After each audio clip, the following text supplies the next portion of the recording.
Mi nombre era Clara Canteros Torres. El 23 de julio de 1976, de vuelta de mi trabajo como empleada, tomé la micro y al bajarme en el paradero de la esquina de mi casa a las 8 de la noche, en la comuna de La Florida, fui secuestrada por agentes de la DINA. Nunca más se supo de mí y el gobierno militar nunca reconoció mi detención. Nunca se hicieron responsables.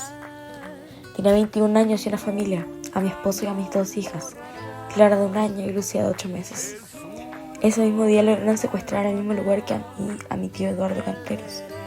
Mi esposo, al ver que yo no llegaba, lo llamó para ayudarlo a buscarme. Nos llevaron a Villa Grimaldi, a un cuartel de la Roma para la DINA, donde fuimos torturados sucesivamente de diferentes maneras. Otros presos me vieron mientras era sacada el 11 de agosto de 1976 con paradero desconocido.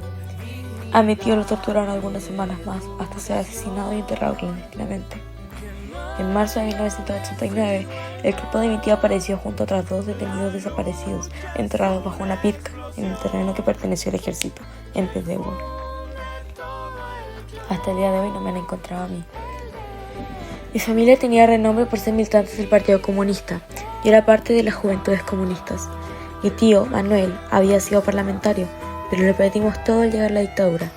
El mismo día de mi secuestro estaban buscando también a mi padre, mis hermanos y el resto de mis tíos. Al enterarse de mi secuestro con el de mi tío Eduardo, ellos junto con mis hijas decidieron aislarse en el extranjero. Esta es la historia de mi familia. Me encantaría que todo esto se lo contara a mi madre, a la cual nunca tuve el placer de conocer, pero que confío en que era valiente y tenaz como describe a mis familiares y sus vecinos. Mi nombre es Lucía Canteros Torres y sigo luchando por encontrar el cuerpo de mi madre y porque las autoridades se hagan cargo de su asesinato. Los autores intelectuales y materiales de estas acciones han quedado impunes. No solo impunes penalmente, todos los oficiales de las Fuerzas Armadas involucrados en estos hechos han resultado ascendidos de grado 1 o varias veces. Es decir, estos hechos no mancharon sus hojas de vida, les permitieron ascender a algunos, aún hoy están en servicio activo. Esta situación es una vergüenza para un país que dice haber retomado la senda del respeto a los derechos humanos y una nueva y permanente humillación para las familias de las víctimas. Aunque se les olvide, nosotros se lo reiteramos, no lo olvidaremos. Verdad y justicia serán siempre la única forma de sanar el pasado y construir el futuro.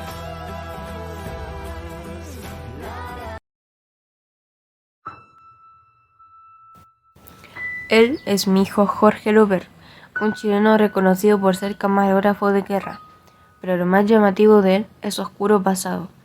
Gracias a mi nieto Andrés Luber, mi hijo pudo quebrar su silencio y relatar su situación vivida en la dictadura de Pinochet. Hace más de 40 años que él fue forzado a trabajar para los militares durante la dictadura. Lo sometieron a torturas inimaginables. De hecho, recuerdo cuando mi hijo me contó que su entrenador le hizo pasar toda una noche en una parrilla bajo un cadáver.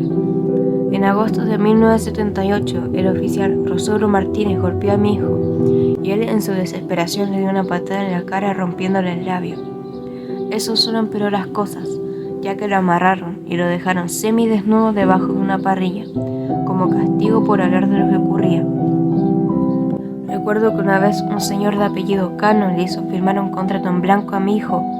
Él insistió en saber de qué se trataba, pero lo amenazaron con eliminar a toda nuestra familia si no lo hacía. También recuerdo cuando a mi hijo me lo secuestraron y me lo llevaron a nuestra casa, ubicada en Avenida Salvador. Pero en una de esas noches, unos hombres suben a Jorge a un auto desconocido y lo llevan a la casa de Paves Ahumada, en la Villa Olímpica. Al entrar a la casa le dicen a mi hijo que tiene que hacer trabajos para ellos, debido a que pertenecían al servicio de seguridad de la compañía de teléfonos. De hecho, mi hijo tiene un documental llamado El Camaleón, en el que se relata lo que vivió. Y una de las tantas cosas que cuenta fue cuando lo llevaron a la morgue junto a otros jóvenes. Allí aparece un hombre con una boina negra y un delantal de goma que le corta los testículos a un cadáver, para luego restregárselos en la cara de Jorge. Luego lo llevaron a un entrenamiento militar en pleno cajón del Maipú, para que aprendiera a disparar, subir la montaña, simulacros de guerra y también resistir torturas, como cuando enterraron vivo a Jorge en un cementerio para que temblara su resistencia.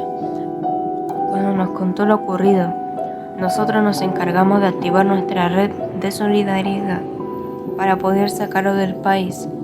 En septiembre de 1978 viajó a la capital de Alemania, pero 7 meses después aparece un hombre con acento chileno. Le dice que todavía pertenecía a ellos y que siempre lo estarían vigilando. A pesar de que ya dejaron de seguirlo, mi hijo todavía se sentía inseguro en Alemania, así que decidió viajar a Bélgica para formar su familia y comenzar su carrera de camarógrafo.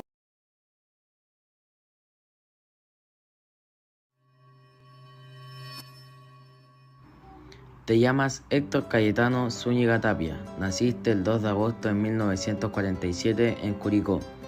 Tenías 27 años. Tu ocupación es ser artesano. Fuiste egresado de Química y Farmacia de la Universidad de Concepción.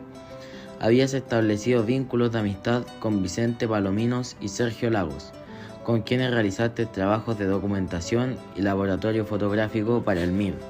Además, eras vendedor de chalecos fabricados por ti mismo. Te casaste y tuviste una hija. Fuiste de un sector social de clase media y militante del movimiento de izquierda revolucionaria MIR, los cuales proponían la lucha armada como forma de instaurar el socialismo. Tú buscabas instaurar un sistema socialista en Chile.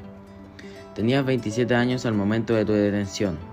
Estabas vendiendo chalecos fabricados por ti mismo y un grupo de agentes armados de la Dirección de Inteligencia Nacional te detuvieron en la vía pública. Después de tu detención, fuiste llevado a tu residencia en la Villa John Kennedy, donde los agentes procedieron a interrogar y amenazar a tu familia. Durante este proceso, tu hermano Gabriel Luis Zúñiga Tapia pudo verte amarrado de pies y manos en la parte trasera de una camioneta, con signos evidentes de haber sido golpeado. Este suceso ocurrió el 16 de septiembre del año 1974, alrededor de las 18 horas en Santiago de Chile. El nombre de Héctor Cayetano Zúñiga Tapia apareció en un listado de 119 personas publicado en la prensa nacional, luego que figurara en una lista publicada en la revista O Dia de Brasil, de fecha 25 de junio de 1975, en la que se daba cuenta que había muerto en Argentina, junto a otras 58 personas pertenecientes al MIR, a causa de rencillas internas suscitadas entre esos miembros. Esto último como parte de la Operación Colombo, con la que la dictadura militar intentó engañar a la opinión pública e internacional, difundiendo información falsa. Nosotros como grupo consideramos que la tortura, el secuestro y las amenazas perpetuadas durante la dictadura constituyen graves violaciones a los derechos humanos. Fue un régimen de violencia estatal sistemática que no debe repetirse en Chile ni en ningún otro lugar del mundo. Tu nombre era Rodrigo Rojas de Negri. Naciste el 07 de marzo de 1967. Vivías en Valparaíso, Chile. Tú tenías 19 años cuando fue tu asesinato. Estabas de visita en Chile porque tú vivías en Washington, Estados Unidos. Tu familia es del sector político de izquierda. Eso quiere decir que la familia apoya la justicia, igualdad y los derechos humanos. Yo soy Carmen Gloria Quintana. Era tu amiga. Yo estaba contigo el día de tu asesinato. Me acuerdo que ese día salimos a Estación Central, alrededor de las 8 de la mañana. Tú estabas con tu cámara sacando fotos. En contexto, fotografías de las manifestaciones populares en Chile. Cuando volvíamos a casa, durante la tarde, un grupo de militares comandado por el oficial Pedro Fernández, que patrullaba por las calles durante una jornada de las protestas nacionales.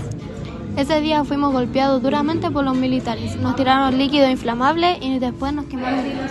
Rodrigo Rojas de Negri, por causas de las heridas falleciste y yo quedé con un 80% de quemaduras en mi cuerpo. Rodrigo Rojas de Negri, falleciste un día después de ser quemado vivo y fue el 6 de julio de 1986 por las consecuencias que te dejaron los golpes y las quemaduras en todo el cuerpo. Yo permanecí internada en grave estado por los golpes y quemaduras. En mi mandíbula se quebraron la mayoría de mis dientes. El mismo 2 de julio de 1986, el ministro del Interior solicitó la designación de un ministro para investigar de los hechos. El Departamento de Relaciones Públicas del Ejército Militar no quería admitir que participaron en los hechos. Opinión grupal. Nuestra opinión en lo personal es que la maldad humana es aborrecible y totalmente injusta. Con respecto a que no hayan encontrado su cuerpo, lo encontramos inconcebible. Y no entendemos cómo en este país y en otro mundo entero puede desaparecer una persona y que jamás encuentren su cuerpo. Tenemos rabia y pena y ojalá que el país sea más justo para todos. La reflexión que nosotras tenemos es que nos dimos cuenta de que nuestro país ha sido bastante malo con las personas. Nos dimos cuenta de las injusticias que tenían las personas y nos da mucha pena porque esas personas que murieron, los familiares nunca pudieron encontrar los cuerpos. Eso nos pone muy mal. Rodrigo Rojas en llamas, tu voz